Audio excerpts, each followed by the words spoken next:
బావనా ఒలే ఆగ ఏం పిల్లస్తుంది తెలిపోతున్నావు ఏంటి? నాన్న ఒక డిసైడింగ్కి వెళ్ళిపోచ్చేసినాడే.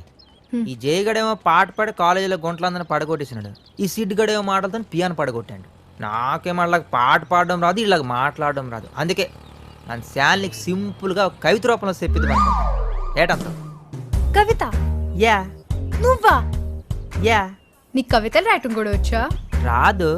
మరెవరు రాస్తారా? నేనా? చచ్చిన రాయను. ఏమే రాయి ఓ భావనా భావనా భావనా ప్లీజ్ రాజీయే. నేను రాయను రా. రాజీ వచ్చింది కదే ప్లీజ్ రాజీయే. నేను ఎందుకు రాయాలరా? వాళ్ళకి అనకు రాజీయే. అయినా నాకు కవితలు రాయటం రాదు. భావనా ఓలే ఏమే రాయివు, నువ్వు రాయకపోతే ఇంకెవరు రాస్తారు చెప్పే. ఏట నా కోసం పెద్ద పెద్ద నోట్స్లో రాసిన చిన్న కవిత ఒక లెక్క నీకు. వాళ్ళ నా అమ్మంతా నీకు ఆలు పట్టుకుంటాను రాసియే. సరే సరే కాల్ చీకు రాస్తానులే. ఇదిగా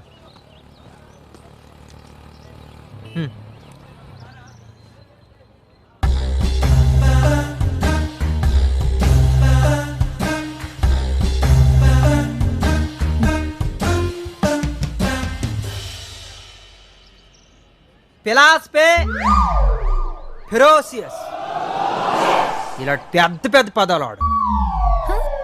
ఏట్ రాదా? సరేలే నీకు వచ్చిన సెన్స్ అని పదాలు ఆడి బాగా రాసి.